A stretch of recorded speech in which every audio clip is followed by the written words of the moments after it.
27 তাৰিখে সেৱাক আপোনালোকে আবেদন কৰিব পাৰিব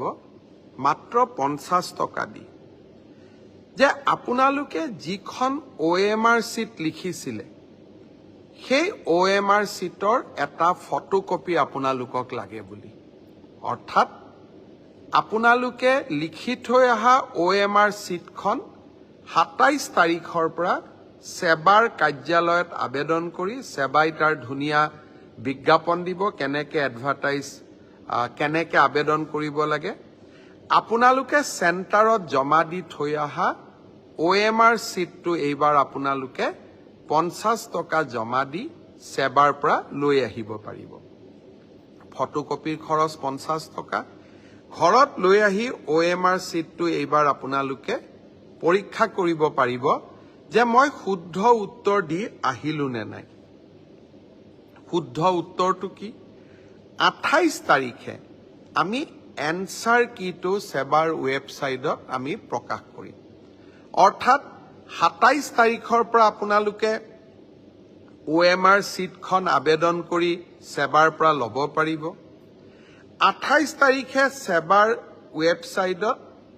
এনসাৰ কি প্ৰত্যেকটো প্ৰশ্নৰ উত্তৰ কি হোৱা উচিত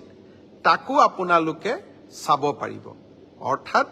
ঘৰতে বহি মইনো কিমান নম্বৰ পালো OMR চিটখন হাতত উলিয়াই লওক এনসাৰ কি লগত মিলাই চাওক আৰু 100ৰ ভিতৰত 50ৰ ভিতৰত মই কিমান নম্বৰ পালো হেয়া ঘৰতে বহি মই হিচাপ উলিয়াই ল'ব পাৰিম অৰ্থাৎ ৰিজাল্ট দিয়ালৈ অপেক্ষা কৰিবই নালাগে ভাৰতৰ কোনো প্ৰদেশতে এনেকুৱা সিদ্ধান্ত আগত গ্ৰহণ কৰা হোৱা নাছিল OMRৰ কপিও পাব আৰু এনসাৰ কিটো উপলব্ধ হ'ব এতিয়া আৰু এটা আমি স্বচ্ছতাক আৰু এখোজ আগুৱাই লৈ যাব খুজিছো এনসাৰ কিটো আপোনালোকে চালে চাই পেলাই মনত খুদুৱনি লাগিলে যে এইটো প্ৰশ্নৰ এইটোটো উত্তৰ নহয় উত্তৰটো বেলেগহে হ'ব লাগিছিল 500 টকা দি আপোনালোকে সেৱাক জনাব পাৰিব যে আপোনালোকে প্ৰস্তুত কৰা উত্তৰটো ভুল হৈছে উত্তৰটো আসলতে পঞ্চপাণ্ডৱৰ তৃতীয়জন সন্তান ভীম নহয় অৰ্জুন সেৱাই ভীম বুলি এনসাৰ কিট লিখিলে আপোনালোকে শুদ্ধ কৰি দিলে সেৱাক যে আপোনালোকৰ এনসাৰ কিটো ভুল আসলতে পঞ্চপাণ্ডৱৰ তৃতীয়জন অৰ্জুন অৰ্থাৎ আপোনালোকে সেৱাক এটা ভুল শুধৰাই দিলে তৎকালীনভাৱে সেই 500 টকাটো আপোনালোকে উভতাই পাব 500 টকাটো আমি এই কাৰণে ফিজ লৈছো নহলে সকলোৱে এনসাৰ কিটো ভুল বুলি হাৰাশাস্তি কৰাৰ ৰাস্তাও ল'ব পাৰে যাতে হাৰাশাস্তি কৰাৰ ৰাস্তা নলয় সেইবাবে আমি এটা 500 টকা লম কিন্তু যদি আপোনালোকৰ পৰামৰ্শ শুদ্ধ হয় আমি সেই 500 টকাটো উভতাই দিম অৰ্থাৎ আজি মই স্বচ্ছতাৰ দিশত তিনিটা কথা কলো অহা 27 তাৰিখৰ পৰা স্বচ্ছ পৰীক্ষাৰ ক্ষেত্ৰত মই তিনিটা নতুন সিদ্ধান্ত আজি মই ঘোষণা কৰিলো এটা হল যে আপোনালোকে OMR চিটটো যিটো চিটত আপোনালোকে আনসাৰ কৰি আহিছে তাৰ ফটোকপিটো অহা 27 তাৰিখৰ পৰা আপোনালোকে সংগ্ৰহ কৰিব পাৰিব সেৱাৰ কাৰ্যালয়ৰ পৰা তাৰ প্ৰচিডিউৰটো বিজ্ঞাপনত আহিব 50 টকা দি আবেদন কৰিব লাগিব 50 টকাও ফটোষ্টেটৰ খৰচ দ্বিতীয়তে 28 তাৰিখে আপোনালোকে এনসাৰ কিটো পাব যাতে OMR আৰু এনসাৰ চিটটো মিলাব পাৰে আৰু এনসাৰ কিটোত যদি আপোনালোকে কিবা ভুল দেখে সেইটো আপোনালোকে সেৱাক জনাব পাৰিব 500 টকা দি আৰু আপোনাৰ পৰামৰ্শ বা